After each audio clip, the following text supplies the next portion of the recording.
আসসালামু আলাইকুম। রমজান স্পেশাল এপিসোডে আজকে আপনাদের জন্য নিয়ে এলাম খুব সহজ একটা রেসিপি। ইফতারের জন্য একটু অন্য কিছু রান্না করার কথা ভাবছেন, কিন্তু একেবারেই কম সময়ে আর ঝামেলাহীনভাবে, তাহলে আজকের রেসিপিটা আপনার জন্যই। আজ আমি তৈরি করে দেখাবো কিভাবে অল্প সময়ে এবং ঝামেলাহীনভাবে চটজলদি বিরিয়ানি রান্না করা যায়। আর আজকের বিরিয়ানি হলো কিমা বিরিয়ানি। চলুন তাহলে শুরু করা যাক। প্রথমেই আমরা কিমাটা রেডি করে নিব। এজন্য চুলায় মিডিয়াম আঁচে 2 টেবিল চামচ তেল গরম করে নিচ্ছি।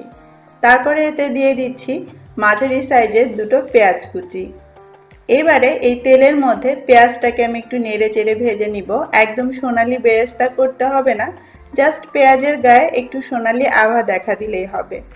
তারপরে আমি এর মধ্যে দিয়ে দিব 1 টেবিল চামচ আদা রসুন বাটা।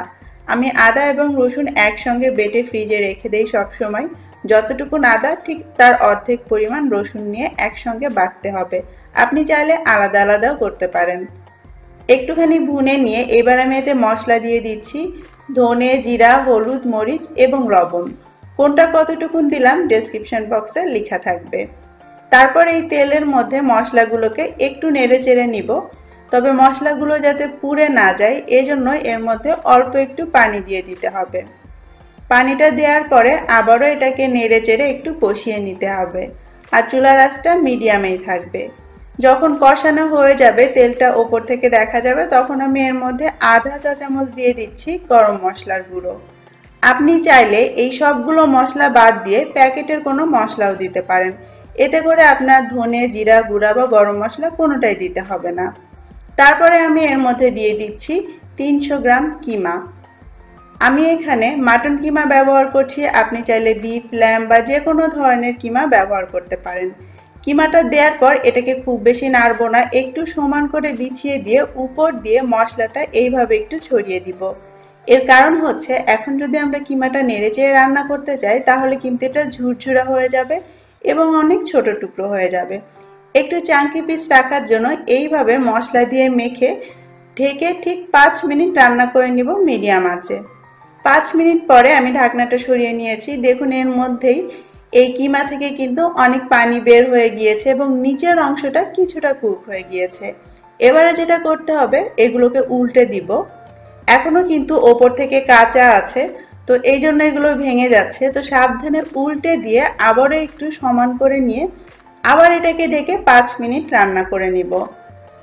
আর এভাবে করলে কিমাটা যেমন ঝুরঝুরা হয়ে যাবে না, তেমনি এর ভেতরে একটা রসালো ভাব থাকবে, খেতেও অনেক মজা লাগবে। 5 মিনিট পরে আমি ঢাকনাটা আবার সরিয়ে নিব। আর এইবারে আপনাকে পছন্দ মতো ছোট করে একটু টুকরো করে কেটে নিতে হবে। দেখুন এটা দেখে কিন্তু বোঝাই যাচ্ছে না এটা কিমা। আপনি যদি আগে থেকে এটাকে নেড়ে চেড়ে কষাতে যেতেন তাহলে কিন্তু এটা একদম ঝুরঝুরে হয়ে যেত। আর এভাবে করলে মাংসের মতো দেখতেও লাগবে, আর তাছাড়া খেতেও কিন্তু অনেক বেশি ভালো লাগে। ছোট টুকরো করে নিয়ে এবার একটু নেড়ে চেড়ে আমি আরও 5 থেকে 7 মিনিট এটাকে একটু রান্না করে নিব। এই ফাঁকে আমরা চলে যাচ্ছি আমাদের পোলাওটাকে রেডি করতে। আপনি যখন বাসায় করবেন পাশাপাশি 2টো চুলাতেও আপনি রান্নাটা সারতে পারেন। কিমাটা হতে হতে এবার আমরা পোলাওটা রান্না করে নিব। আর পোলাও রান্নার জন্য আমি এখানে ব্যবহার করছি কালো জিরা চাল। চালটাকে আমি ভালো করে 5-6 বার ধুয়ে তারপর পানিটা নিংড়ে নিয়েছি। আপনি চাইলে বাসমতি চাল দিয়েও এই পোলাওটা রান্না করতে পারেন। প্রথমেই চুলায় একটা হাঁড়িতে আমি নিয়ে নিচ্ছি 2 কাপ পানি। আমি 1 কাপ চাল নিয়েছিলাম, এজন্য 2 কাপ পানি নিলাম। যদি নতুন চাল হয় তাহলে পানি একটু কম লাগতে পারে। তারপর এর মধ্যে তেজপাতা এবং কিছু গোটা গরম মশলা যেমন দারুচিনি, এলাচ, লবঙ্গ আর গোলমরিচ দিলাম। সাথে দিয়ে দিচ্ছি স্বাদমতো লবণ। 1 চা চামচের থেকে সামান্য একটু কম দিয়েছি। 1 চা চামচ দিয়ে দিচ্ছি ঘি, চাইলে আপনি তেলও দিতে পারেন। এতে করে পোলাওগুলো একটার গায়ে একটা লেগে যাবে না। এইবার হাই হিটে আমি এই পানিতে বলক তুলে নিব। যখন পানিটা এরকম ফুটতে শুরু করবে তখন আমি এর মধ্যে সেই ধুয়ে নিংড়ে রাখা চালটা দিয়ে দিলাম।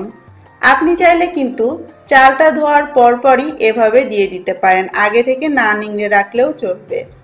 তারপরে হাই হিটে আমি অপেক্ষা করব চালগুলো কিছুটা ফুলে ওঠা এবং পানিটা একটু টেনে যাওয়া পর্যন্ত। হয়ে গিয়েছে সেটা, আমি আলতো করে একটু নেড়ে দিলাম। তারপরে দিয়ে দিচ্ছি একটু লেবুর রস। এটা দেওয়ার কারণ হলো চাল থেকে যে স্টার্চটা বের হবে সেটার কারণে একটার গায়ে যে আঠার মতো লেগে থাকবে, এই লেবুর রসের কারণে সেটা হবে না, অর্থাৎ আপনার পোলাওটা খুব ঝরঝরে হবে। দিয়ে দিলাম একটু গাজর কুচি আর মটরশুঁটি। এটা একেবারেই অপশনাল, আপনি চাইলে বাদ দিতে পারেন, আর সবজি পছন্দ করলে এভাবে দিতে পারেন। দুটোই আমি হাফ কাপ করে দিয়েছি। আলতো করে একটু নেড়ে তারপর এটাকে ঢেকে দিব এবং চুলার আঁচটা মিডিয়াম লোতে করে দিয়ে আমি অপেক্ষা করব 5 থেকে 7 মিনিট পর্যন্ত। 5-7 মিনিট পরে আমি ঢাকনাটা সরিয়ে নিচ্ছি। এবার আলতো করে একটু এভাবে উল্টিয়ে দিব। দেখতেই পাচ্ছেন আমাদের পোলাওটা কিন্তু বেশ ঝরঝরে হয়েছে, কিন্তু এটা এখনো কিন্তু পারফেক্ট ভাবে সেদ্ধ হয়নি। একটু খেয়াল করলেই দেখতে পারবেন এর ভেতরে শ্বাসের মতো আছে, আর আমরা এরকমই চাই। এবারে আমি এটা চুলা থেকে নামিয়ে নিব। দেখে আসি আমাদের কিমার কি অবস্থা। এরই মাঝে কিন্তু আমাদের কিমাটা একদম পারফেক্ট ভাবে রান্না হয়ে গিয়েছে, আর দেখুন পিসগুলো দেখে মনে হচ্ছে এটা মাংস। এবার আমি এর মধ্যে অল্প কিছু দিয়ে দিচ্ছি কিশমিশ, চাইলে দিতে পারেন, না দিলেও কোনো সমস্যা নেই। তারপরে সেই 80% মানে একটু শক্ত থাকা পোলাওগুলো আমি এর উপর দিয়ে সমান করে ছড়িয়ে দিব। চাইলে একবারে ঢেলে দিয়ে তারপরে আপনি উপর থেকে সমান করে দিতে পারেন, অথবা একটা চামচ দিয়ে এইভাবে ঘুরিয়ে ঘুরিয়ে চারপাশে সমান করে বিছিয়ে দিলেও হবে। চুলার আঁচটা এই পর্যায়ে একদম লো থাকবে, আর আমি ওপর দিয়ে একটুখানি ঘি ছড়িয়ে দিচ্ছি। সাথে দিয়ে দিব অল্প কিছু পুদিনা পাতা।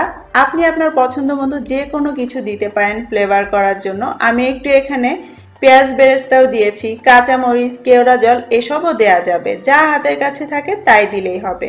তারপর ঢেকে একদম লো আঁচে এটাকে আমরা দমে রাখবো আরও 10 মিনিটের জন্য। 10 মিনিট পরে আমি ঢাকনাটা একটু সরিয়ে নিব।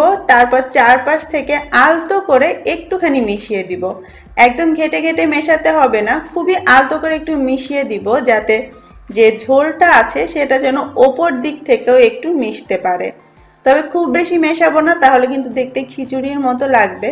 সাইড থেকে এইভাবে জাস্ট একবার একটু উল্টে দিতে হবে। তারপরে আমি এটাকে আবারও ঢেকে দিচ্ছি ঠিক 5 মিনিটের জন্য। আর 5 মিনিট পরে আমি সরাসরি একটা সার্ভিং ডিশে এটাকে ঢেলে নিচ্ছি। দেখলেন তো কত সহজেই তৈরি হয়ে গেল মজাদার বিরিয়ানি।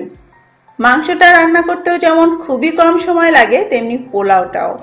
আপনার বাসায় অবশ্যই একবার ট্রাই করবেন। যদি ঝামেলাহীনভাবে অতিথি আপ্যায়ন করতে চান বা প্রিয়জনের জন্য ছুটির দিনে একটু স্পেশাল কিছু বানাতে চান, তাহলে এটা অবশ্যই ট্রাই করবেন। কেমন লাগলো আজকের আইডিয়া জানাতে মোটেও ভুলবেন না। আজকের মতো বিদায় নিচ্ছি। আল্লাহ হাফেজ।